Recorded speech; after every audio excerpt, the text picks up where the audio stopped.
Bueno amigos, hoy les voy a hacer una invitación muy especial. ¿Iglesia católica o iglesia protestante? Te hago una pregunta. ¿Te gustaría seguir la voluntad de Dios o la voluntad de los hombres? Recuerda que solo Cristo dio su vida por nosotros y su voluntad fue plasmada en las Sagradas Escrituras. De ahí la importancia de que vamos a basarnos en la Biblia. Cada pregunta, cada cosa que hagamos debe estar basada en las Sagradas Escrituras. Recordemos esto, en Juan 15:4 nos dice: pero permanezcan en mí como yo permanezco en ustedes. Una rama no puede producir fruto, pero por sí misma, si no permanece unida a la vid. Tampoco ustedes pueden producir fruto si no permanecen en mí. Quiere decir esto, hermanos, muy claros, que debemos permanecer en las cosas que Dios ha puesto para nosotros. Debemos permanecer en la iglesia de Cristo. Y vamos a hacer una comparación muy especial.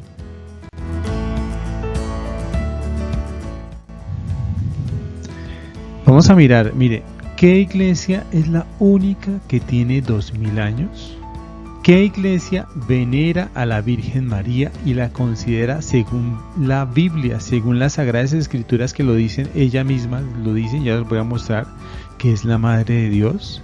¿Qué iglesia tiene santos? Hermanos, pensemos, lo está diciendo las Sagradas Escrituras, no es invención de nosotros. Jesús nombró a Pedro como guía de la iglesia, está escrito en las Escrituras y corresponde al primer papa. Tengamos en cuenta que la Iglesia Católica tiene 266 papas y han venido en sucesión apostólica. Pero recordemos, hermanos, la sucesión apostólica tampoco la aceptan los hermanos separados, los hermanos de las iglesias evangélicas y protestantes, y es bíblico, hermanos. Se los voy a mostrar cómo es bíblico. Tenemos que seguir las cosas de Dios, hermanos. La confesión con un sacerdote. Muchos pensamos, muchos en algún momento de nuestra vida decimos que cómo vamos a confesarnos con un sacerdote, hermanos, pero está en la Biblia. Nos estamos rebelando contra la palabra de Dios. El purgatorio, hermanos, también es algo bíblico. Yo les voy a explicar cada parte de estas para que ustedes abran los ojos y se den cuenta. ¿Quién creó la Santa Biblia? ¿Qué iglesia cristiana la creó? Vamos a mirarlo. Recordemos que la Iglesia Católica, ¿no? Las imágenes y las figuras hechas con mano de hombre. Esto no lo aceptan los hermanos evangélicos ni los hermanos separados de las iglesias, y está en la Iglesia Católica. Y voy a mostrarles cómo Dios no nos prohíbe eso, y eso es una mentira y un engaño que nos han generado los hermanos para separarnos, para tratar de destruir la Iglesia de Cristo, la Iglesia Católica. La Santa Misa y en especial la Eucaristía, eso es algo que no aceptan los hermanos separados y es algo que es bíblico, hermanos. Yo les digo una cosa, no podemos rebelarnos contra nuestro Padre. ¿Qué iglesia cristiana tiene todos los libros completos de la Biblia, tanto el Antiguo Testamento como el Nuevo? Solamente la Iglesia Católica, hermanos. Entonces, vamos a darnos cuenta cómo es la única iglesia. Estamos realmente confundidos, hermanos. Hay una iglesia fundada por Cristo y otra iglesia. La mayoría de las iglesias protestantes o evangélicas nacieron a partir de Martín Lutero en el año 1825, hermanos. Entonces, ¿qué había pasado? ¿Qué quiere decir esto? Que solamente tenemos que esperar a que viniera Martín Lutero, que no murió en la cruz, y el decirnos qué es lo que tenemos que hacer después de 1825 años, cuando Jesús desde hace 2000 años se declaró y formó su iglesia católica. Hermanos, no podemos seguirnos levantando contra Dios ni contra las cosas de Dios. Definitivamente la iglesia católica es la iglesia de Cristo. Las iglesias llamadas cristianas, tanto protestantes como evangélicas, ninguna tiene 2000 años. Y todas son formadas por hombres a nivel de criterios humanos, hermanos. Entonces tengamos en cuenta cómo es de importante seguir lo que Dios ha puesto para nosotros en nuestro corazón. Bueno, vamos a mirar en el inicio de la iglesia. Recordemos que llega Jesús empieza su proceso de evangelización del pueblo, tanto judío como no judío, como pueblo pagano. Llegan a unirse gran cantidad de seguidores de Cristo. Nos dice la palabra en Marcos 3:13. Después subió al monte y llamó a los que él quiso, y vinieron a él, y estableció a 12 para que estuviesen con él y para enviarlos a predicar, y que tuviesen autoridad para sanar enfermedades y para echar fuera demonios. Entonces, hermanos, los seguidores de Cristo eran muchísimos, pero solamente escoge a 12 apóstoles para que sean los que se encarguen de llevar la palabra, y les dio autoridad para sanar enfermedades y echar fuera demonios. Fue a esos 12, hermanos, fue a esos 12 a los que escogió Jesús desde este momento. Y recordemos cómo nos dice la palabra en Mateo 16 del 13 al 19. Viniendo Jesús a la región de Cesarea de Filipo, preguntó a sus 12 discípulos diciendo: ¿quién dicen los hombres que es el Hijo del Hombre? Ellos le dijeron: unos Juan el Bautista, otros Elías, otros Jeremías y algunos de los profetas. Y les dijo Jesucristo: ¿y vosotros quién decís que soy yo?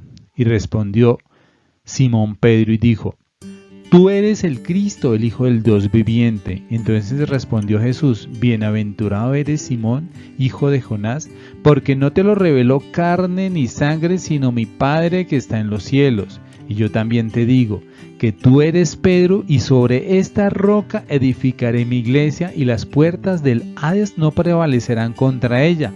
Hermanos, aquí nos está diciendo la palabra 3 cosas. 1, que la iglesia es cristiana porque la fundó Cristo. 2, que no fundó sino una sola iglesia. 3, hermanos, el enemigo siempre atacará a la iglesia, pero esta siempre permanecerá. Como dice, las puertas del Hades no prevalecerán contra ellas, hermanos.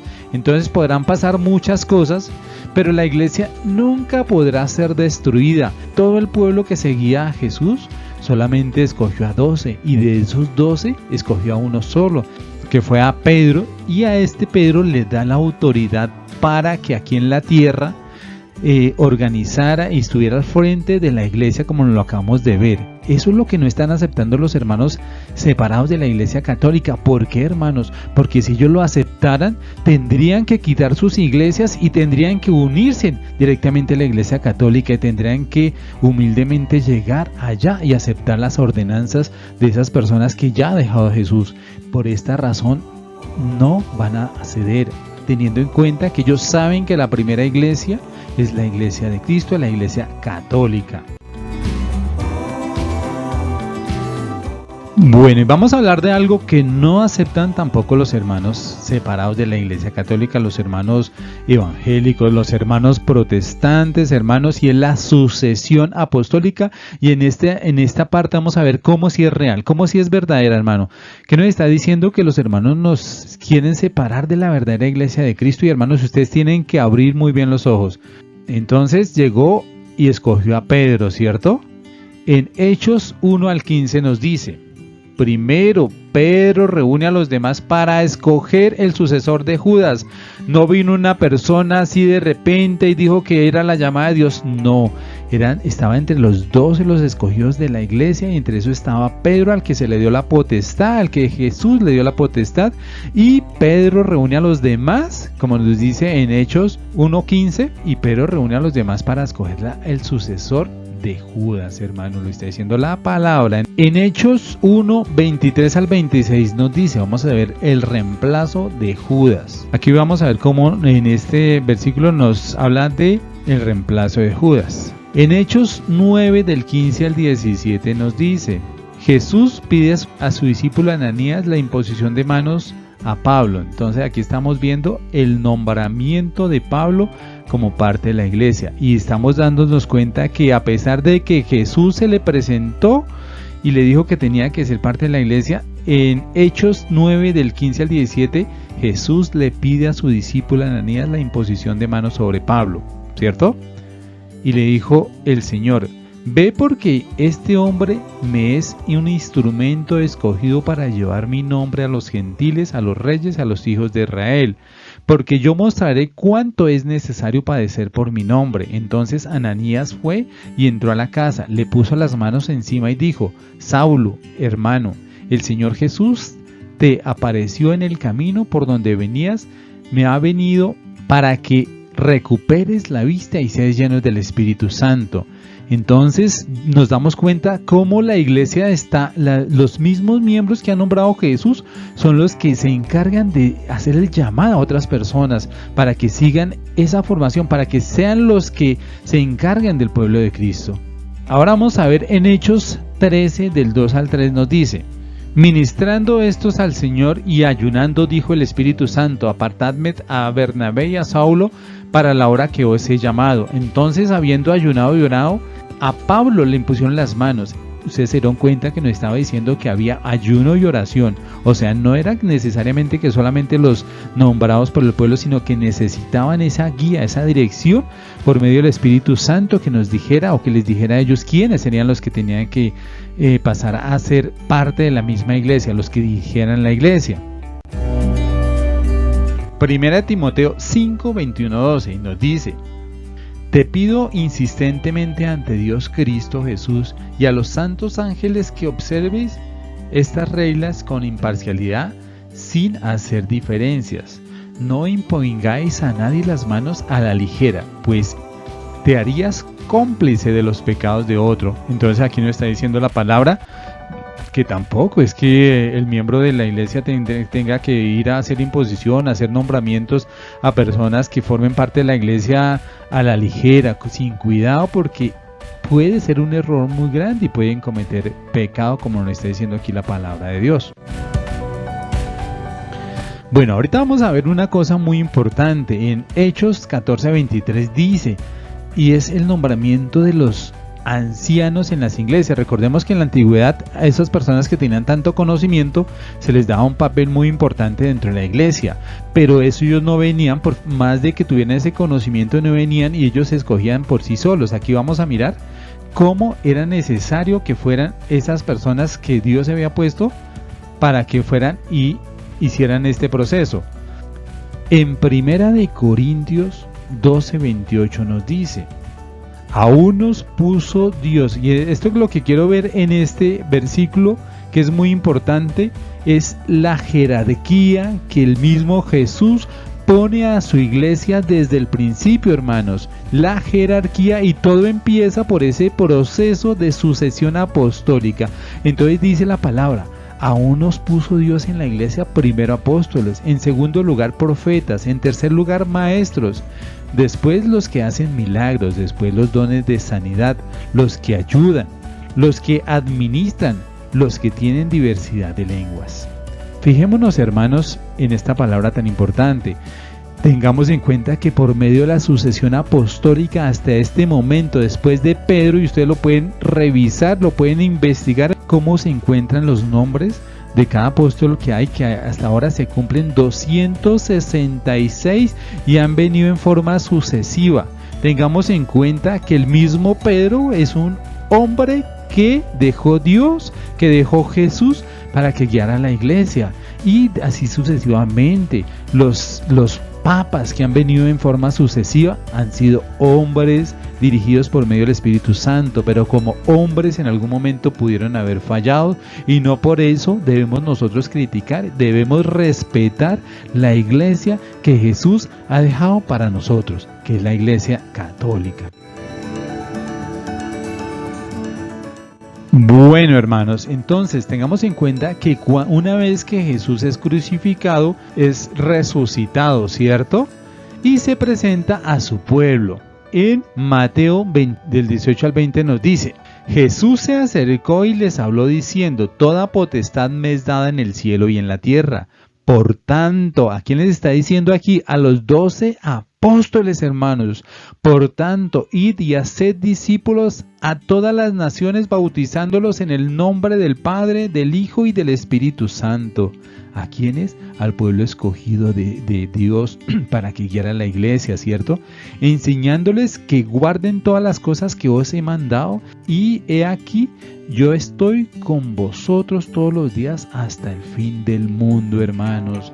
Entonces, Dios le está dando la autoridad a esos seres que dejó en su iglesia, a los seres que nombró como representantes de su iglesia, que dejó como cabeza a Pedro, y le está dando autoridad. ¿Para qué? Para que lleven su palabra a todas las personas, enseñándoles que guarden todas las cosas que os he mandado, y he aquí, yo estoy con vosotros todos los días hasta el fin del mundo. Hermanos, nos está hablando solamente hasta ahora de una sola iglesia, hermanos. No nos está hablando de iglesias separadas de Cristo, ¿cierto? Bueno, ahora vamos a ver algo muy importante. ¿Cuándo es que empieza el nombre de Iglesia Católica? Pongámosle mucha atención, hermanos, porque eso no es de un año, ni de 10 años, ni de 20 años. Entonces, Ignacio de Antioquía es uno de los padres de la Iglesia, y más concretamente uno de los padres apostólicos por su cercanía cronológica con el tiempo de los apóstoles. Fue el primero en aplicar el adjetivo católica. ¿Qué significa católica, hermanos? Universal. Él le puso ese nombre, pero tengamos en cuenta que Jesús dijo en su palabra que debíamos ir a predicar a todas las personas de todas las naciones. O sea, simplemente en este momento Él está poniéndole ya la firma de lo que Jesús ya venía diciendo, que era universal, que era católica, y eso lo hizo en el año 106. Organización y creación de la Biblia. ¿Qué pueblo se reunió y formó la santísima palabra de Dios? Hermanos, lo dice la palabra. A la llegada de Jesús, los apóstoles se basaban en el canon de Alejandría. Digamos que ese era el libro que se utilizaba en el Antiguo Testamento, en el que se basó Jesús, y pongámosle mucha atención a lo que les voy a decir, al que se basó Jesús para seguir todo el proceso de formación y llevar la palabra y traernos y enseñarnos la palabra. Jesús utilizó ese canon de Alejandría. Hasta ese momento, la llegada de Jesús, no existía nada más, que constaban de 46 libros, que son los libros que hay en la actualidad en la Iglesia Católica. Estamos hablando del Antiguo Testamento, cuando Jesús llega, y esos mismos libros, el canon de Alejandría que utilizó Jesús, lo está utilizando en este momento la Iglesia Católica, porque fue Jesús el que nos dirigió por medio de ese canon de Alejandría. No existía otro libro, no existía el Nuevo Testamento. Solo se hacía predicación. Jesús iba y hablaba con sus apóstoles y les decía lo que debía hacer, pero no existía ningún escrito hasta ese momento. Entonces ellos hacían lo que Jesús les recomendaba, ¿cierto? Entonces tengamos esto muy en cuenta, hermanos. El Papa San Dásamo I de la Iglesia Católica reúne los libros de la Biblia en el año 382. Papa San Dásamo I, que era un papa católico, reunió todos los libros, y tomando los libros del Antiguo Testamento y del Nuevo Testamento, terminaron con 73 libros. Cuando llega Cristo, los judíos se dividen. Vamos a echarnos un poquito más hacia atrás. Bueno, llegó Jesús, y como estaba el pueblo del Antiguo Testamento, que era el pueblo judío, y pues Jesús se dirige tanto a los judíos como a los no judíos, al pueblo pagano, ¿cierto? Al que no estaba unido con el pueblo que era de Dios, escogido por Dios, que era el pueblo judío, ¿cierto? Entonces, los judíos cristianos utilizaban el canon de Alejandría. Acuérdense que hablamos antes del canon de Alejandría, que tiene 46 libros, y fue por el que se guió, dirigió Jesús, hermanos, porque no había otro, hermanos. 2. Los judíos que no eran cristianos. Los judíos que no eran cristianos no aceptaban ni a Cristo ni a los apóstoles, o sea, no aceptaron en ese momento, y ellos siguieron su mismo camino y siguen esperando el Mesías. Y como tercera medida, en el año 90 después de Cristo, sacaron ellos otro canon, que se llamó el canon de Palestina. ¿Y qué hicieron con este canon? Sacaron el canon, acuérdense que el canon de Alejandría tenía 46 libros, y a este canon que hablaba de Jesús, la venida de Jesús, porque ustedes van a ver que en esos 7 libros se observa eso, le quitaron los 7 libros y empezaron a trabajar con el canon de Palestina, que no tenía sino 39 libros. ¿Pero por qué razón? Porque no aceptaban a Jesús ni a los apóstoles. No aceptaron tampoco los 27 libros del Nuevo Testamento, porque pues ahí habla obviamente de Jesús y de los apóstoles. No aceptaban ni a Jesús ni a los apóstoles. Entonces entendamos y dejemos muy claro esto, hermanos, porque es muy importante que observemos, porque de aquí vamos a ver cómo más adelante los mismos llamados cristianos, que era el pueblo separado, ya el pueblo evangélico, el pueblo protestante, empezó a hacer esto, y no sabemos cuál es la razón, hermanos, porque van a quitar los mismos 7 libros que en el año 90 después de Cristo, los mismos judíos que no aceptaron a Cristo los quitaron, hermanos. Eso es una inquietud bastante grande. Bueno, vamos a hablar de la gran separación de la Iglesia de Cristo. Bueno, durante el proceso de la Iglesia de Cristo y la Iglesia Católica, pues ha habido muchas iglesias, se han separado, pero esta fue la más grande. Como Martín Lutero en el año 517 se separa de la Iglesia Católica. Recordemos que él era un sacerdote de la Iglesia Católica, ¿cierto? Una persona muy inteligente, muy versada, pero se separó de la Iglesia Católica. Y vamos a ver qué nos dice en este momento Primera de Juan 2 del 18 al 19, y pongámosle mucha atención. Dice: hijos míos, es la última hora. Habéis oído que iba a venir un anticristo. Pues bien, muchos anticristos han aparecido, por lo cual nos damos cuenta que es la última hora. Salieron de entre nosotros, pero no eran de nosotros. Si hubiesen sido de nosotros, hubieran permanecido con nosotros. Es el caso de Martín Lutero. La iglesia llevaba 1517 años, y en ese momento es la gran separación, ¿cierto? Pero sucedió así para poner de manifiesto que no todos son de los nuestros. Nos dice la palabra. Tenemos que ser cuidadosos, hermanos. Pensemos que Jesús sembró desde un inicio una semilla que fue la iglesia de Cristo, y se formó un árbol grande, gigante, y de ese árbol salió una rama, se cortó esa rama y se llamó la iglesia protestante, la iglesia evangélica, que empezó a formar Martín Lutero, que de ahí partieron muchas iglesias, hermanos. Y vamos a darnos cuenta como el 99.99% de las iglesias, ninguna tiene 2000 años, ni 1000 años, ni 1500 años. Solamente la iglesia católica, hermanos. Abramos bien los ojos. Entonces, mantienen la Biblia con los mismos libros. Entonces Martín Lutero se separó de la iglesia, tradujo la Biblia, y mantiene todos los libros del Antiguo Testamento, mantiene todos los libros que sacó la Iglesia Católica. Bueno, amigos, vamos a hablar de algo muy pero muy importante. Fue el retiro de los libros del Antiguo Testamento. 7 libros que se retiraron. Entonces, hasta el año 1825, que las Sociedades Bíblicas Unidas las obliga a quitar los 7 libros de la Biblia. Lo mismo que hicieron los judíos que no creyeron en Cristo y tampoco creyeron en los 12 apóstoles. En Apocalipsis 18 y 19 nos dice: yo testifico a todo aquel que oye la palabra de la profecía de este libro. Si alguno añadiere a estas cosas, Dios traerá sobre él las plagas que están escritas en este libro. Y en el 19 nos dice: si alguno quitare de las palabras del libro de esta profecía, Dios quitará su parte del libro de la vida y de la santa ciudad y de las cosas que están escritas en este libro. Hermanos, nos está diciendo la palabra muy claro. Y esto fue escrito en el año 90 por Juan, después de Cristo.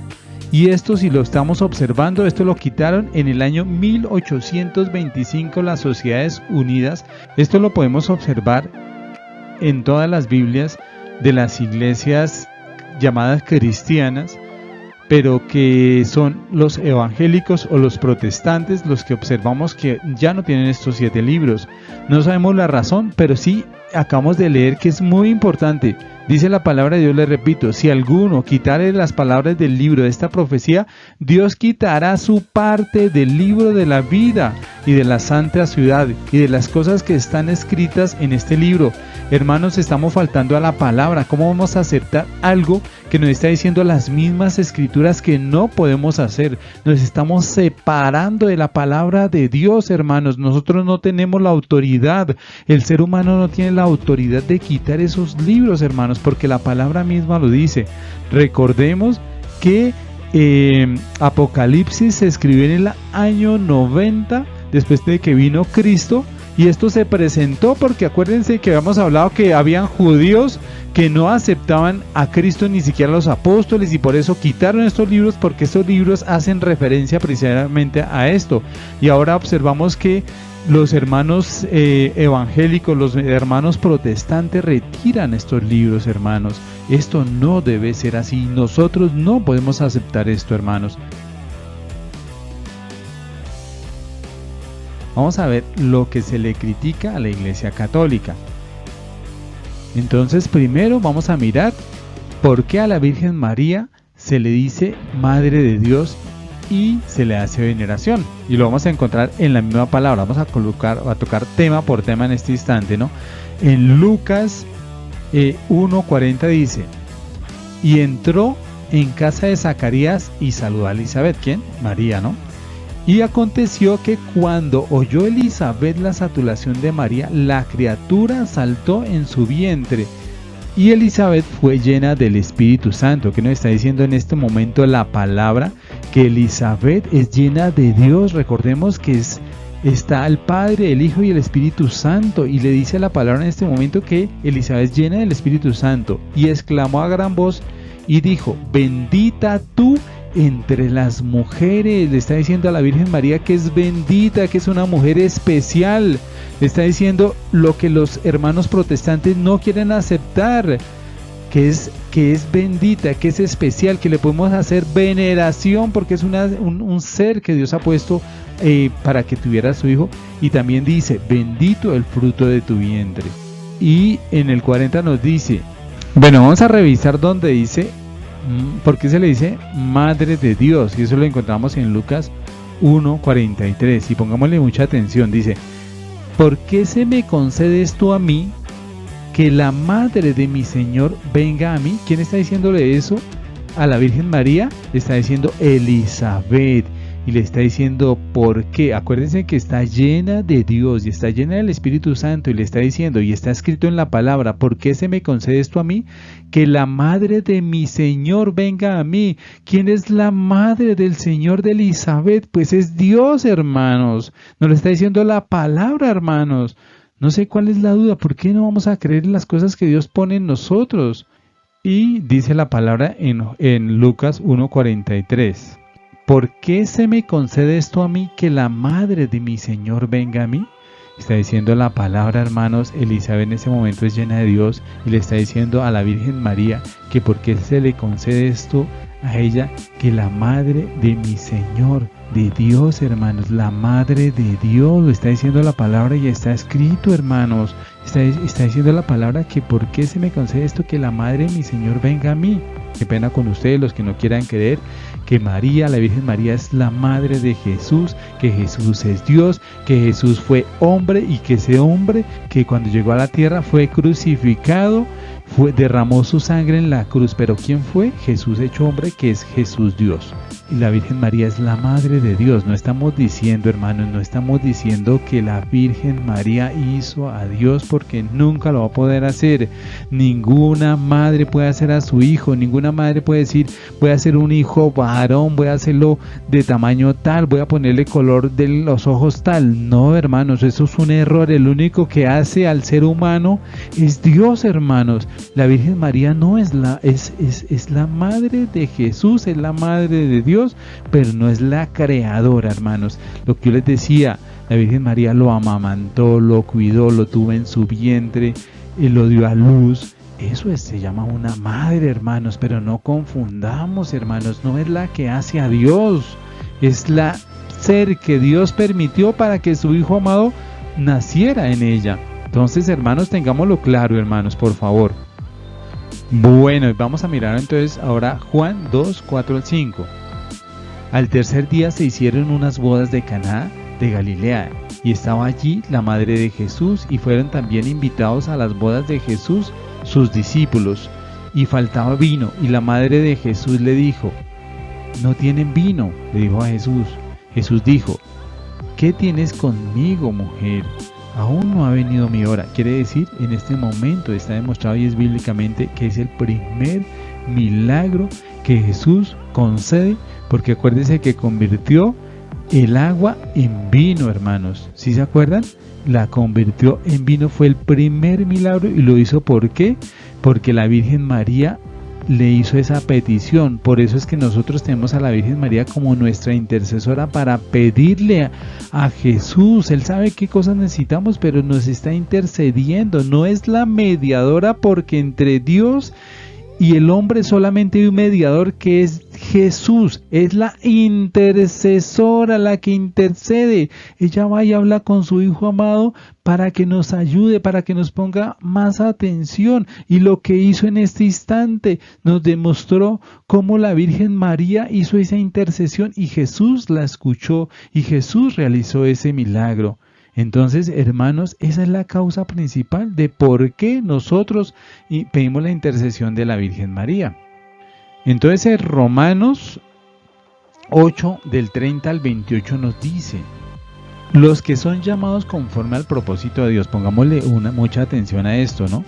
Y nos está hablando la palabra y nos está diciendo, y voy a explicarles antes para que ustedes lo entiendan un poquito y le pongan más atención, cómo Dios puede escoger a seres a los que Él quiere y los santifica antes de que nazcan, los tiene como especiales, hermanos, y es algo de Dios. Aquí estamos hablando de dos cosas: cómo la Virgen María fue un ser especial para Dios y cómo la escogió Él, y así de esta misma forma va a escoger también a los santos a los que Él quiere, y los va a santificar y los va a poner en posiciones donde nosotros no podemos ni siquiera imaginar, ni siquiera podemos nosotros poner en duda la palabra de nuestro Padre. Y dice en Romanos 8, del 28 al 30, nos dice: y sabemos que Dios hace que todas las cosas ayuden para bien a los que lo aman, y esto es, a los que son llamados conforme su propósito.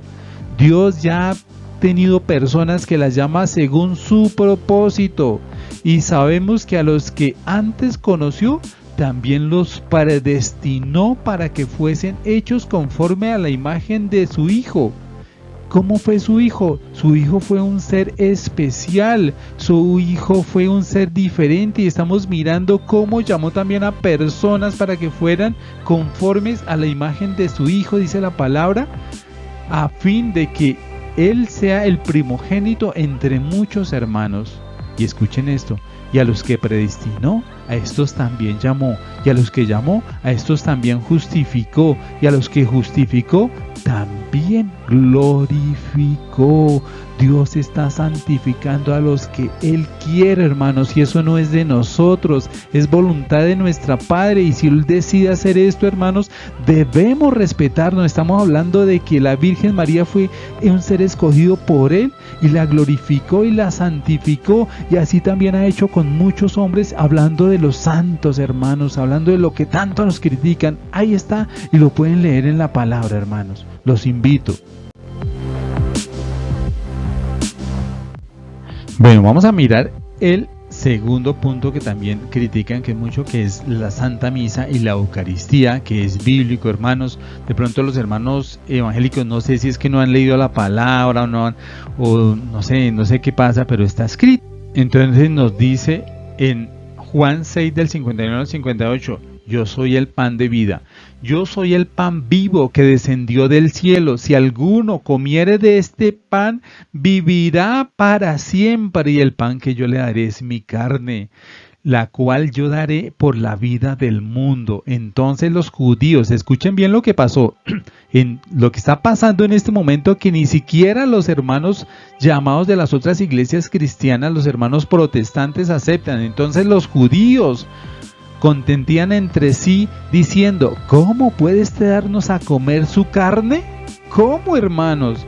Jesús les dijo, de cierto os digo, si no coméis de la carne del Hijo del Hombre y no bebéis su sangre, no tendréis vida en vosotros.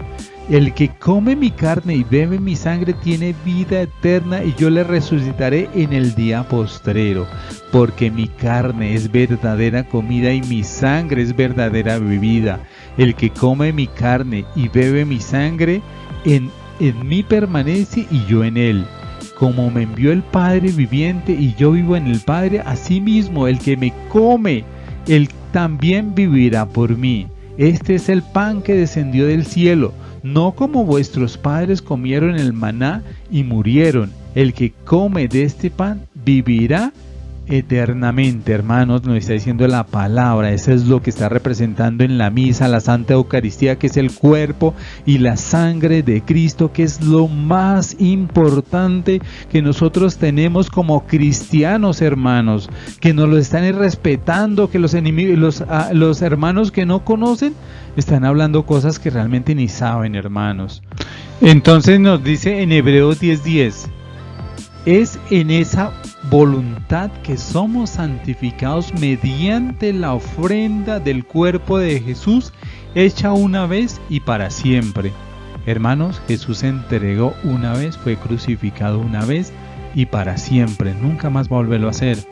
Y esto lo representa en el cuerpo y la sangre de Jesús, que es la Santa Eucaristía, que es por el motivo por el cual nosotros los católicos realizamos la misa para recibir el cuerpo y la sangre de Jesús. En Juan 6, 51-58 nos dice, yo soy el pan vivo que descendió del cielo. Si alguno comiere de este pan, vivirá para siempre, y el pan que yo daré es mi carne, la cual yo daré por la vida del mundo. En el 52 nos dice, entonces los judíos contendían entre sí diciendo, ¿cómo puede este darnos a comer su carne?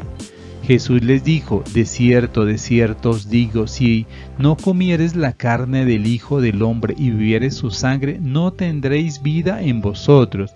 El que come mi carne y bebe mi sangre, tiene vida eterna y yo le resucitaré en el día postrero. En el 55 nos dice, porque mi carne es verdadera comida y mi sangre es verdadera bebida. El que come mi carne y bebe mi sangre, en mí permanece y yo en él. Como me envió el Padre viviente y yo vivo por el Padre, asimismo el que me come, él también vivirá por mí.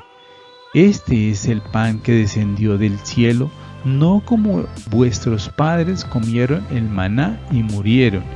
Y el que come de este pan vivirá eternamente. Entonces, hermanos, nos está diciendo es lo que estamos realizando en la Santa Misa, en la Santa Eucaristía, que estamos comiendo el cuerpo y la sangre de Cristo. Esto es un misterio, hermanos. Es como Jesús, el Hijo de Dios, llegó como de las personas más pobres y fue muerto y crucificado. Eso es un misterio, hermanos, de que creamos, pero debemos creerlo. Llegó el Hijo de Dios, que los judíos esperaban alguien grandioso que iba a poner justicia sobre los demás, pero no fue así, hermanos. Es un misterio, igual como la Santa Eucaristía, es un misterio que Dios nos ha dejado a nosotros. En Lucas 22 del 14 al 20 dice, ponle cuidado, hermanos, y dice en el 14, cuando era la hora, se sentó a la mesa y con él los apóstoles y les dijo, cuánto he deseado comer con vosotros esta Pascua antes que padezca, porque os digo que no la comeré más hasta que se cumpla en el reino de Dios. Y habiendo tomado la copa, dio gracias y dijo, tomad esto y repartidlo entre vosotros, porque os digo que no beberé más del fruto de la vid hasta que el reino de los Dios venga. Y tomó el pan y dio gracias y lo partió y lo dio diciendo: esto es mi cuerpo que por vosotros es dado. Que tomó el pan, hermanos, que tomó un símbolo, no tomó él y se partió, dijo y tomó el pan y dio gracias y lo partió y les dio diciendo: esto es mi cuerpo. Ese pan es mi cuerpo. Ese pan, esa materia que en ese momento están comiendo, representa el cuerpo de Cristo, que por vosotros es dado. Haced esto en memoria de mí. Que nos está diciendo que nosotros debemos representar ese pan y nosotros debemos comerlo, porque ese pan representa el cuerpo y la sangre de Cristo. Nos lo está diciendo la palabra, hermanos. Por favor, miremos, revisemos, hermanos. Sí, estamos comiendo en esa Santa Eucaristía, así no nos parezca, es uno de los grandes misterios de Dios. Estamos comiendo el cuerpo y la sangre de Cristo. La Iglesia Católica está cumpliendo con lo que Dios nos está pidiendo, hermanos. En Juan 15, del 5 al 6 nos dice: el que permanece en mí y yo en él. Bueno, y dice la palabra: yo soy la vid, ustedes las ramas. El que permanece en mí y yo en él, este lleva mucho fruto, pero separados de mí nada pueden hacer. Si alguno no permaneciere en mí, es echado fuera como rama y se seca, y las recogen y las echan en el fuego y se queman. Hermano, nos está diciendo la palabra que lo que nos está mandando en su palabra simplemente debemos cumplirlos, hermanos. Así nuestra lógica humana no nos lleve a eso, hermanos, pero debemos hacerlo porque es una petición de Jesús que nos ha hecho, hermanos, y debemos cumplirlas, hermanos. En Apocalipsis 19:9 nos dice: y el ángel me dijo: escribe esto, bienaventurados los que son llamados a la cena de las bodas del Cordero. Y me dijo: estas son palabras verdaderas de Dios. Bienaventurados son los que son llamados a la cena del Cordero. En cada misa que vamos estamos comiendo el cuerpo y la sangre de Cristo, que representa el Cordero, hermanos. Y lo dice la palabra, y lo repito: el ángel dijo: escribe, bienaventurados los que son llamados a la cena de las bodas del Cordero. Y me dijo: estas palabras son verdaderas de Dios. Lo está diciendo la palabra, hermanos. Bueno, lo otro que vamos a mirar son los santos. La palabra, los hermanos separados no creen en los santos, y en la Biblia encontramos gran cantidad de versículos y capítulos que nos hablan de los santos, hermanos. Simplemente abramos nuestros ojos, nuestra mente, hermano. No es cerrar y decir no existen, no, la palabra lo está diciendo.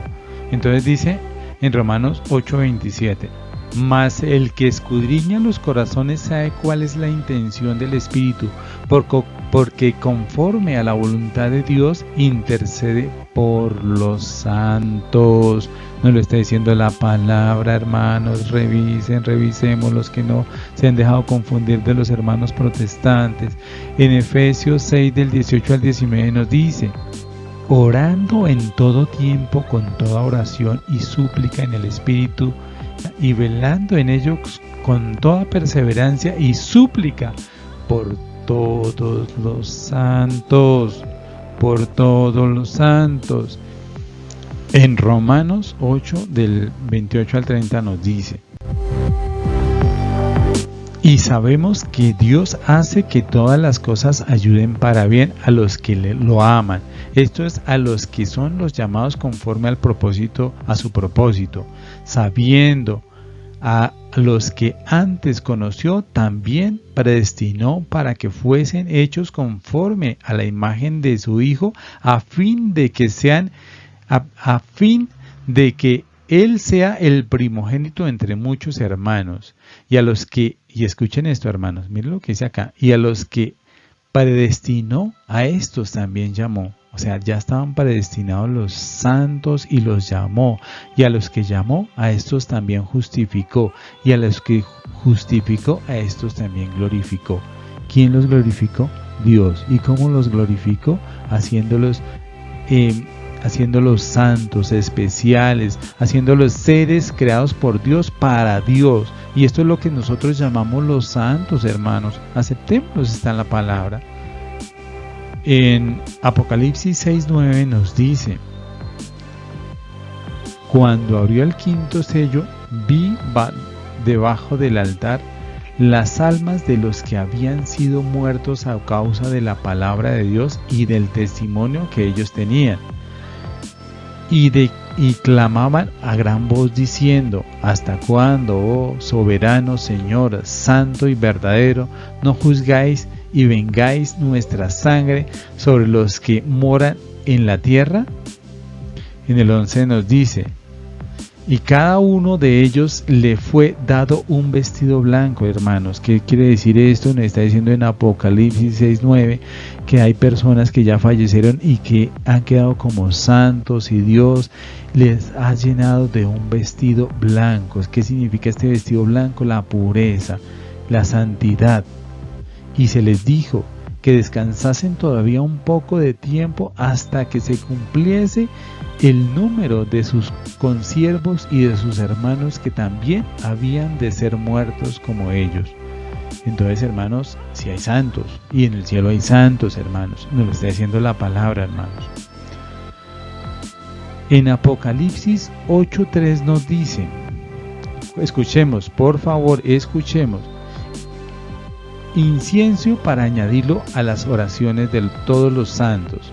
Otro ángel vino entonces y se paró ante el altar con un incensario de oro, y se le dio a muchos incienso para añadirlo a las oraciones de todos los santos sobre el altar de oro que está delante del trono. Hermanos, hay santos y hay santos que interceden por nosotros, lo está diciendo la palabra, no es imaginación de nosotros.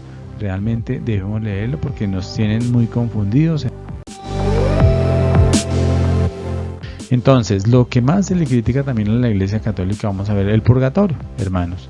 Y eso es un tema de que ha sido muy controvertido, que los hermanos no creen, que solamente uno muere y ya hasta después el juicio, dicen los hermanos.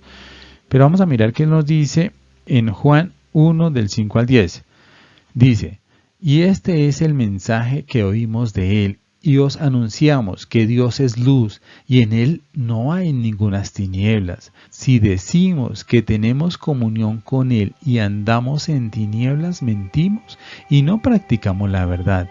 Mas si andamos en luz como él está en luz, tenemos comunión unos con otros, y la sangre de Cristo, su Hijo, nos limpia de todo pecado.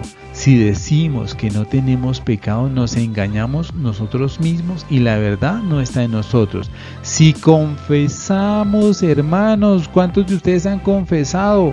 Si confesamos nuestros pecados, Él es fiel y justo para perdonar. Nos lo está diciendo la palabra, hermanos, y yo sí le dejo la inquietud. ¿Cuántos se han confesado, hermanos? Y debemos confesarnos. Y ahorita vamos a hablar de la confesión, ahorita estamos hablando del purgatorio. Pero si confesamos nuestros pecados, Él es fiel y justo para perdonar nuestros pecados y limpiarnos de toda la maldad. Si decimos que no hemos pecado, le hacemos a Él mentiroso y su palabra no está en nosotros. Bueno, entonces vamos a ver aquí, muy importante, en Romanos 6:23 nos dice, vale, que atención lo que nos dice la palabra, Romanos 6:23. Porque la paga del pecado es muerte. Pero escuchen otra vez, porque la paga del pecado es muerte, pero la dádiva de Dios es vida eterna en Cristo nuestro Señor. La paga del pecado es muerte. Si nosotros cumplimos lo que Dios nos ha dejado, pues vamos a recibir a nuestro Padre. Sí, vamos a recibir la vida eterna en Cristo Jesús nuestro Señor. Ahora escuchen esto que nos dice acá. O sea, todo el mundo que comete pecado pues está incumpliendo con la ley de Dios. Y pues la paga del pecado es muerte. Pero mire, escuchemos lo que dice acá en Primera de Juan 5:17. Dice: toda maldad es pecado, pero hay pecado que no es de muerte. toda maldad es pecado, pero dice la palabra, pero hay pecado que no es de muerte. O sea, podemos pecar, pero no necesariamente vamos a llegar a la muerte, porque Dios es un ser muy bueno, hermanos. Entonces, en Mateo 12:32 nos dice: y a cualquiera que dijere palabra del Hijo del Hombre le será perdonado, pero a cualquiera que hablare contra el Espíritu Santo no le será perdonado. Escuchen bien, ni en este mundo ni en el venidero, hermanos. O sea que nosotros podemos recibir perdón así hayamos muerto en pecado. O sea, hay ese perdón en el mundo venidero, nos está diciendo aquí la palabra. No le será perdonado ni en este mundo ni en el venidero. La única forma que no se nos llegue a perdonar un pecado, primero que sea de muerte, porque hay pecado de muerte, pero hay pecado que no es de muerte, que sí puede ser perdonado una vez hayamos fallecido, hermanos, y lo está diciendo su palabra. Entonces, un pecado de muerte, hablar en contra del Espíritu Santo, y muchos pecados que ustedes saben que existen, pero ese es el más importante, que no les será perdonado ni en esta vida, ni en este mundo, ni en el venidero, dice la palabra. O sea que en el mundo venidero tenemos posibilidad de ese perdón, hermanos. En 1 Juan 5, del 15 al 16 dice: podemos pedir por un fallecido que ha cometido pecado, pero no de muerte, para que Dios lo perdone. Y dice en la palabra, en el versículo 15: si sabemos que Él nos oye en cualquier cosa que le pidamos, sabemos que tenemos las peticiones que le hayamos hecho, hermanos. Quiere decir que nosotros, dice cualquier cosa, ¿no? Nosotros podemos pedir cualquier cosa, lo que nosotros queramos, pero tenemos que confiar en nuestro Padre. ¿Y qué dice? Que Él nos las va a cumplir, hermanos. Eso dice en el 15. Ahora miremos el 16, que nos dice: si alguno viere a su hermano cometer pecado que no sea de muerte, pedirá y Dios le dará vida. Si alguno viere, hermanos, si una persona en vida comete pecado, simplemente sea el pecado que sea, que no sea, bueno, cualquier pecado, le pide a Dios y lo va a perdonar. Pero cuando ya haya fallecido la persona, si ha cometido pecado de muerte, ya no le será perdonado. ¿Sí? Lo está diciendo aquí la palabra. Si alguno viene a su hermano cometer pecado que no sea de muerte, pedirá y Dios le dará vida. Esto es para los que han cometido pecado que no sea de muerte, hermanos. O sea, cuando una persona haya fallecido, le podemos pedir por esa persona, lo está diciendo la palabra, a no ser que haya sido pecado de muerte, porque ahí sí, por más de que pidamos, Dios no le va a conceder. A pesar de que nos dijo en la primera parte, todo lo que pidamos creyéndolo, nos lo va a conceder. Hay pecado de muerte por el cual yo digo que no se pida, nos lo está diciendo. Entonces nosotros sí podemos pedir por los muertos, hermanos. Bueno, vamos a leer de las indulgencias, ¿sí? Que puede ser el tema a continuación de lo que ya estábamos revisando, del pecado y el perdón, el purgatorio, ¿sí? Entonces dice en Juan 20 al 23. Bueno, vamos a hablar de las indulgencias y vamos a ver qué es lo que nos dice. Bueno, les voy a dejar una inquietud. Si cometemos pecado, ofendemos a Dios, ¿cierto? Y quedamos separados de Él. Esta ofensa puede ser pagada por medio de la confesión con el sacerdote, nos lo dice en Juan 20:23. O sea, cometemos un pecado y nos acaba de decir la palabra que debemos confesar nuestros pecados para que Dios nos perdone nuestros pecados, y debemos hacerlo ante el sacerdote. Ahorita vamos a mostrar cómo si es bíblico que sí existe el sacerdote y ante él tenemos que pedir perdón. Entonces Juan 20:23 nos dice: adquiere, Dios le da autoridad a los 12 apóstoles, recordemos en Juan 20:23 le da autoridad a los 12 apóstoles para que a quienes remitiereis los pecados les son remitidos, y a quienes se los retuviereis serán remitidos. Pero esta es una palabra que Dios puso a los apóstoles, no nos lo puso a nosotros, se las puso a los apóstoles, a las personas que Dios puso al frente de su iglesia. O sea, en este instante estaríamos hablando de los sacerdotes. Así nos cueste trabajo, nos cueste dificultad entenderlo. A quienes remitieren los pecados les serán remitidos, y a quienes se los retuvieren les serán remitidos. Pero hermanos, pensemos una cosa. Vamos a dar un ejemplo. Una persona va y roba el salario de otra persona. Entonces, y esa persona va y se arrepiente. Esa persona, bueno, Dios le perdonó por los pecados, pero quedó la consecuencia de ese pecado, que es lo que se llaman la pena temporal, o sea, quiere decir que quedó con una mancha, hermanos. Si digamos que le robaron el salario a una persona y con ese salario tenía que ir a pagarle el alimento de sus hijos, pues le generó un daño. Que tenía que ir a pagar los medicamentos de su familiar, le generó un daño, porque a pesar de que Dios le perdonó, la otra persona a la que le robaron le generaron un daño. Eso es lo que se llama la pena temporal, para que me entiendan un poquito. Entonces las indulgencias nos libran por ese paso por el purgatorio. Las indulgencias que son creadas por la iglesia, eso se da por medio de la autoridad que Jesús le dio al mismo Pedro cuando dijeron: todo lo que atares en la tierra será atado en el cielo, todo lo que desatares en la tierra será desatado en el cielo. ¿Sí se acuerdan, cierto? Entonces, por medio de eso, entonces se crean las indulgencias, pero es algo que nos da Dios por medio de la iglesia, ¿sí? Bueno, entonces tengamos en cuenta que si hemos cometido un error y Dios nos ha perdonado por medio de la confesión con el sacerdote, quedó la mancha que fue la pena temporal, lo que habíamos dicho, ¿cierto? Si tú llegas a morir, o si nosotros llegamos a morir, Dios nos ha perdonado, pero tenemos que salir con esa pena temporal, quiere decir que vamos con una mancha. Dios no va a permitir que nosotros lleguemos hacia el cielo. Esa limpieza es lo que se le llama el purgatorio, para liberarnos o limpiarnos de esa mancha. Entonces las indulgencias es el perdón para evitar que nosotros pasemos por el purgatorio, para que nosotros seamos perdonados aquí en la tierra. Bueno, entonces leamos lo que dice la palabra textualmente. En Mateo 6:16, del 18 al 19 nos dice: yo también te digo que tú eres Pedro, y sobre esta roca edificaré mi iglesia, y las puertas del Hades no prevalecerán contra ella. Estamos viendo la autoridad que le pone Jesús a Pedro como líder, como persona principal que va a empezar a dirigir la iglesia. Y le repito, es el que representa el primer papa, porque pues Pedro no va a durar toda la eternidad, tiene que venir otras personas que lo van a sustituir, ¿cierto, hermanos? Y es lo que nosotros le llamamos en la iglesia católica la sucesión apostólica, que ya miramos que es bíblico, ¿cierto? Y entonces dice en el 19: y te daré las llaves del reino del cielo, todo lo que atares en la tierra será atado en los cielos, y todo lo que desatares en la tierra será desatado en los cielos.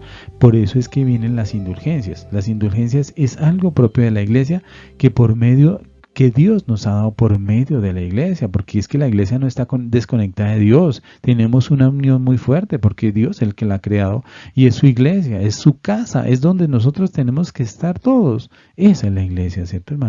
Bueno, hermano, entonces hay tipos de indulgencias, ¿no? Hay una indulgencia que se llama plenaria, que nos limpia todos los pecados, y otras que son indulgencias parciales. Quiere decir que nos va a limpiar parte de esa pena temporal que nosotros cargamos, ¿cierto? Para que lleguemos limpios al cielo. Pero que si llegamos a fallecer, entonces ahí es donde nos hablan las indulgencias. Nosotros podemos pedir por nuestros pecados o por los pecados de los difuntos. No podemos pedir por las personas que nos están rodeando, sino por un difunto. Por los vivos no podemos pedir, y esa es la característica de las indulgencias, hermanos. Yo os invito a que pertenezcan a la iglesia católica, los que no pertenecen, para que hagamos uso de estas bendiciones que Dios ha puesto por medio de su santa iglesia, ¿cierto? Lo otro que se nos pide es la confesión, hermanos, lo que hemos venido hablando. Dios nos está exigiendo que debemos confesarnos. Yo te pregunto, ¿tú te has confesado? No te has confesado, pero es algo necesario, y la palabra nos dice que tiene que ser con un sacerdote, hermano. Y bueno, un sacerdote, digamos que Dios lo dejó a los 12 apóstoles, ¿cierto? Pero es los representantes, los líderes de la iglesia, no es cualquier persona. No es una persona que se ha separado y diga: hoy voy a hacer una iglesia y entonces yo voy a ser confesor de pecados. No, hermanos, eso no es así. Tiene que ser alguien que Dios ya haya autorizado por medio de la iglesia.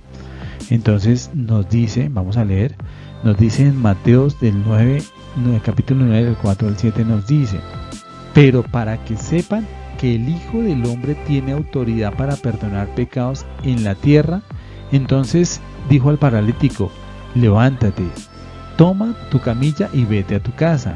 Y se levantó y se fue. Y ponle cuidado lo que dice acá: cuando las multitudes vieron esto, temieron y glorificaron a Dios, quien había dado semejante autoridad a los hombres. Lo está diciendo la palabra de Dios, ¿A quiénes le dio la autoridad? A los hombres, pero no a cualquier hombre, a los apóstoles, a los que dirigen la iglesia, a los que Dios ha autorizado, hermano. Yo no puedo confesarlo a usted porque yo soy un feligrés, soy un miembro de la iglesia, pero no soy llamado por Dios para hacer esta confesión, para lo cual sí dejó al sacerdote, hermanos.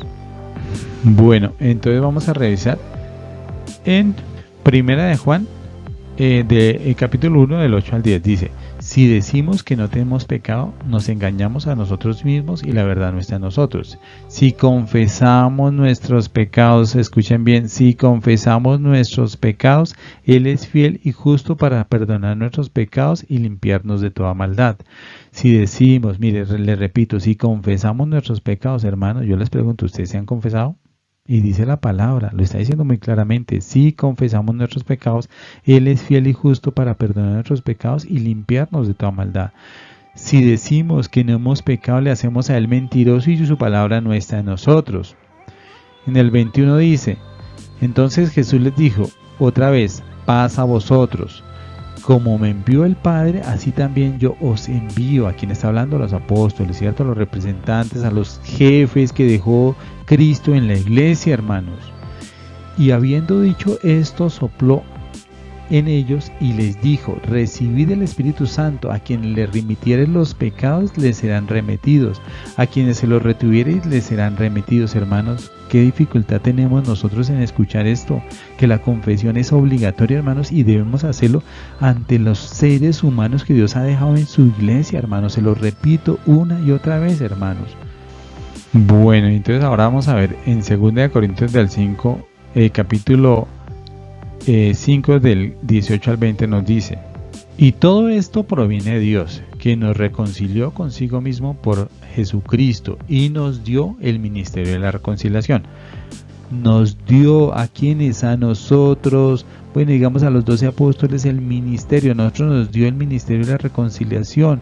Nosotros debemos perdonar, pero nosotros si hemos pecado, debemos confesarlos, y lo está diciendo la palabra. Nos dio el ministerio de reconciliación, de manera que Dios estaba en Cristo reconciliando consigo mismo al mundo, no imputando sus pecados, y nos encomendó a nosotros la palabra de la reconciliación. Y se lo repito, de manera que Dios estaba en Cristo reconciliando consigo al mundo, no imputándole sus pecados, y nos recomendó a nosotros la palabra de la reconciliación. Nos recomendó a nosotros, ¿sí ven?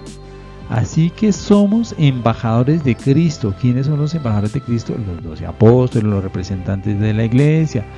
Como si Dios rogase por medio de nosotros. ¿De quiénes? De los 12 apóstoles o los representantes de la iglesia. Os ruego en nombre de Cristo, reconciliados con Dios.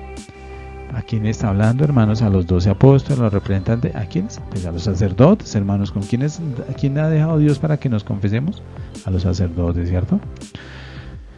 En Marcos 1, del 4 al 5 nos dice: bautizaba a Juan. Bueno, esto vamos a mirar cómo Juan bautizaba y perdonaba pecados, siendo un hombre aquí en la tierra, hermanos. Juan el Bautista. Y lo dice, mira, ponle que lo que dice aquí la palabra: bautizaba a Juan en el desierto y predicaba el bautismo de arrepentimiento para la remisión de los pecados, ¿cierto? Predicaba el bautismo de arrepentimiento para la remisión de los pecados, y salía a él toda la provincia de Judea y los de Jerusalén, y eran todos bautizados por él en el río Jordán, confesando sus pecados. Confesando sus pecados. O sea, él hacía confesión de pecados. ¿Y quién era Juan? Un hombre, ¿cierto? ¿Cierto, hermanos? Y escuchen lo que dice en Hechos 19:18. Dice: y muchos de los que habían creído venían confesando y dando cuenta de sus hechos. Lo dice en Hechos 19:18, ¿cierto? Dando cuenta por los hechos, por los pecados, ¿cierto? Bueno, miren lo que dice acá en Santiago 5, del 15 al 16. Y la oración de fe salvará al enfermo, y el Señor lo levantará.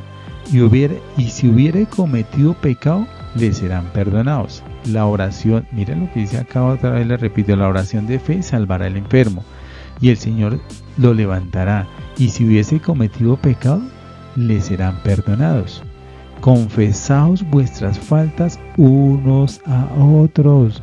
Confesaos vuestras faltas unos a otros. Nos está diciendo que sí debemos confesarnos con un hombre, pero no es cualquier hombre, es el hombre que Dios puso en la iglesia con esa característica y ese don especial que pueda recibir nuestros pecados, ¿cierto?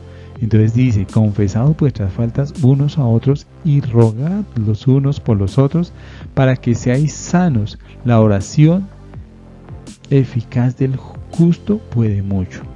Entonces lo estamos viendo, hermanos. No es una invención, simplemente nos quieren confundir, nos quieren sacar de la palabra de Dios. Tenemos que abrir nuestra mente, hermanos. Tenemos que ser juiciosos a las cosas que Dios ha puesto para nosotros. Bueno, para que vean lo que dice acá en el Antiguo Testamento, ¿cierto? Que hace parte de la palabra de Dios. Entonces dice en Levítico 5, del 5 al 6 dice: y será que cuando pecare en alguna de estas cosas, confesará aquello en que pecó, y para que su expiación presentare a Jehová por su pecado que ha cometido, una hembra de los rebaños, una cordera o una cabra como ofrenda de expiación, y el sacerdote hará expiación por él de su pecado. ¿Qué quiere decir eso? Que el sacerdote es el ser que Dios ha puesto en su iglesia para que realice ese perdón del pecado. Ahora no es que vayan a resultar, hermanos, en que salga una iglesia que perdone pecados si no ha nacido en la iglesia católica, hermanos, si no tiene ese brazo de la iglesia católica. No podemos tampoco empezar a hacer cosas humanas, hermanos. Debemos abrirnos a las cosas de Dios, ¿cierto?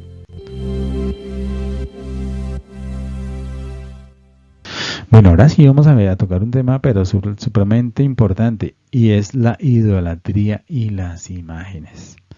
Y quiero que le pongan mucha atención, y así como lo dice aquí la palabra, Dios manda a Moisés a hacer una serpiente de bronce. Escuchen bien, Dios manda a Moisés a hacer una serpiente de bronce. Y eso lo encontramos en Números en el Antiguo Testamento, en Números 21:8 y en Juan 3:14. Y dice: y Jehová dijo a Moisés: hazte una serpiente ardiente y ponla sobre un asta, y cualquiera que fuere mordido y mirare a ella vivirá. Hazte. ¿Cómo la va a hacer? Una serpiente. ¿Y con qué la va a hacer? Con sus manos.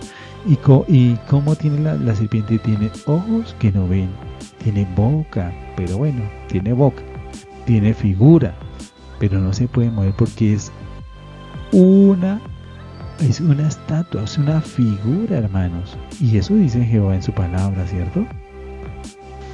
Ahora vamos a ver qué nos dice en Juan 3:14, ¿cierto?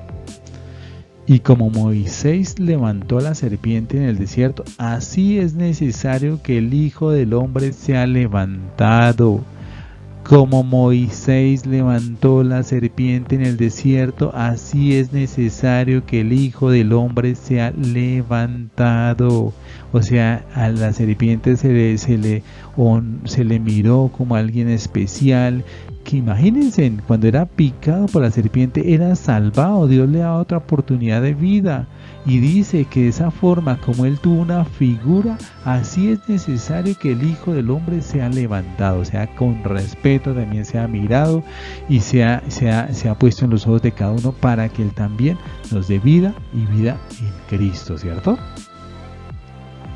En Primera de Reyes, del 6, 31 al 32 nos dice: y a la entrada, dice acá, Dios mandó a Salomón a construir querubines, hermanos. ¿Qué son querubines? Son ángeles que tienen ojos pero no ven, oídos pero no oyen, boca pero no hablan, manos pero no tocan, pies pero no caminan. Y eso es lo que dice acá, mire. Y dice Primera de Reyes 6, del 31 al 32 nos dice: y a la entrada del oráculo hizo puertas de madera de olivo, y el umbral y los postes tenían 5 esquinas. Las 2 puertas eran de madera de olivo, y talló, escuchen bien, o sea, las hizo con manos de hombre, ¿cierto?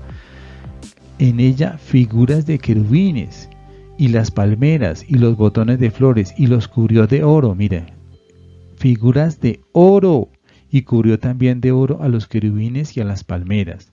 Y escuchemos lo que dice Éxodo 25:17, dice, Dios manda construir 2 querubines, otra vez, harás un propiciatorio de oro puro, y será de 1,10 m de largo y 65 centímetros de ancho, y harás también 2 querubines de oro moldeado a martillo, y los harás en los 2 extremos del propiciatorio. Entonces recordemos, hermanos, que los querubines son ángeles que están acompañando a Dios, pero en este momento Dios manda hacer 2 figuras de esos ángeles, ¿cierto? Que tienen oídos, que tienen ojos, que tienen boca, pero que no ven, no sienten, no hablan, ¿cierto? Lo que nos está diciendo la palabra es lo que vamos a ver ahorita más adelante, pero que tengamos atención. Cómo nos mienten los hermanos, cómo nos han engañado, hermanos, diciendo palabras que ni siquiera son. Porque si Dios está hablando en su palabra, nos está diciendo que sí podemos tener figuras, lo está hablando en este momento. Entonces, hermano, ¿qué está pasando? En Éxodo 22, del 2 al 6 nos dice. Entonces, tengamos en cuenta algo. Dios no quiere que tengamos otros dioses, hermanos, que podemos hacer cosas de mano de hombre, que le podemos poner ojos, boca, oídos, todo, pero que no los veamos como Dios. Eso es lo que se llama idolatría, hermanos. No está diciendo que no lo podamos hacer, es que en nuestra mente y en nuestro corazón no haya esa mirada que estemos pensando que sea Dios. Entonces nos dice la palabra, yo soy el Señor tu Dios que te saqué de la tierra de Egipto. Está hablando entonces está hablando del Antiguo Testamento. Entonces dice la palabra, yo soy el Señor tu Dios que te saqué de la tierra de Egipto, de la casa de esclavitud. No tendrás otros dioses delante de mí. Escuchen lo que está diciendo, no tendrás otros dioses delante de mí. No te harás imagen ni semejanza de lo que esté arriba en el cielo, ni de lo que esté abajo en la tierra, ni en las aguas, ni debajo en la tierra. Pero semejanza de ¿qué? De otros dioses, como nos lo acaba de decir la palabra. No te inclinarás ante ellas, ni les rendirás culto, porque yo soy el Señor tu Dios, un Dios celoso que castiga la maldad de los padres sobre los hijos, sobre la tercera, cuarta y quinta generación de los que me aborrecen. Hermanos, lo está diciendo la palabra, no te harás dioses, ¿sí? No te harás otros dioses. O sea, nosotros podemos tener las figuras como vimos, como Dios mandó a hacer sus figuras, nosotros podemos tenerlas, pero no podemos mirarlas como Dios, porque Dios no quiere sino un solo Dios. Lo que acabamos de ver en Éxodo 20 del 2 al 6, entonces nos dice que no debemos tener otros dioses, ¿cierto? Pero que nos quede claro, hermanos, porque eso es lo que nos critican los hermanos, que dicen que por eso es que somos idólatras, cuando ni siquiera la palabra está diciendo eso, simplemente nos está diciendo que nosotros podemos tener las figuras, no nos las ha prohibido en ningún momento, las podemos tener, pero en ningún momento tengamos en cuenta que la iglesia, que los miembros de la iglesia católica estamos pensando que sean dioses, porque Dios solamente hay uno, y eso lo sabemos nosotros, y lo tenemos más claro que ustedes no se imaginan. Que tengamos figuras, sí, pero no nos está diciendo que sea prohibido tenerlas. Que tengamos imágenes, sí, pero que no nos está diciendo que sea prohibido tenerlas. Nos está diciendo que esas figuras o esas cosas que hagan otros hombres no las podemos mirar como dioses, ¿cierto? Bueno, entonces vamos a ver citas que utilizan para confundir al pueblo cristiano, que utilizan los otros hermanos para confundirnos, que dicen, ay no, es que ustedes están haciendo eso. Y bueno, es como porque es importante que nos quede claro esto, ¿no? Por eso lo repito. Bueno, en Salmos 115, del 2 al 8 nos dice, los ídolos de ellos, ¿de quiénes? Pues de los que no son de Dios. Acuérdense que Salmos pertenece al Antiguo Testamento, ¿cierto? Y acuérdense que nosotros hablamos que solamente en el Antiguo Testamento solamente existían los judíos, que era el pueblo de Dios, y los otros que eran los paganos, que eran los que no estaban con Dios, porque Dios solamente aceptaba a los judíos como su pueblo, ¿cierto? Entonces, en base a eso, pues vamos a leer esto. Entonces dice la palabra, los ídolos de ellos son de plata y de oro. ¿De quiénes? De los que no eran judíos, ¿cierto? Obra de manos de hombre. Porque han de decir las naciones, ¿dónde está tu Dios? Nuestro Dios está en los cielos, a Él ha hecho todo lo que ha querido. los ídolos de ellos, de los quienes, de los paganos, de los que eran diferentes al pueblo de Dios. Los ídolos de ellos son de plata y oro, obra de manos de hombres. Tienen boca, pero no hablan, tienen ojos, pero no ven, tienen orejas, pero no oyen, tienen nariz, pero no huelen, tienen manos, pero no palpan, tienen pies, pero no andan, no emiten sonido con su garganta. Con ellos son los que los hacen, como ellos son los que lo hacen, y todos los que en ellos confían. Entonces, hermanos, recordemos, aquí está hablando del Antiguo Testamento, el pueblo de Dios que eran los judíos y los paganos que eran los que no pertenecen al pueblo judío que era el pueblo de Dios. ¿Y qué hacían los que los paganos? Pues tenían sus dioses. Y lo que nos está diciendo Dios, yo no quiero que hagan eso, y no estamos haciendo nosotros eso, no estamos mirando nuestras figuras, les repito, no estamos mirando los santos, ni las imágenes, ni esas figuras hechas de mano de hombre como dioses, no lo estamos haciendo. O ustedes sienten, ustedes creen, hermanos, ustedes ya es otra cosa. Que ustedes quieran pensar eso es diferente a que lo hagamos, ¿no?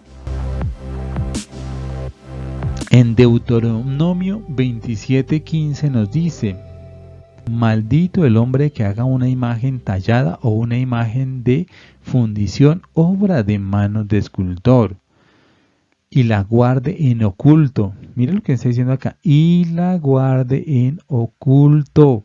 Y todo el pueblo responderá y dirá amén. O sea, que le esté haciendo, que le esté sintiendo como un Dios, hermanos, ¿sí? Para que ya nos queden las cosas claras, cómo nos mienten, ¿cierto, hermanos? Cómo nos quieren confundir cuando Dios no ha dicho eso que nos están diciendo. Entonces, hermanos, recordemos qué es lo que ofende a Dios, ¿cierto? Y lo vamos a ver en Éxodo 32 del 1 al 6. Al ver el pueblo que Moisés tardaba en descender del monte, ellos se congregaron ante Aarón y le dijeron: levántate, haz para nosotros dioses que vayan delante de nosotros, porque a este Moisés, el hombre que nos sacó de la tierra de Egipto, no sabemos qué se haya acontecido.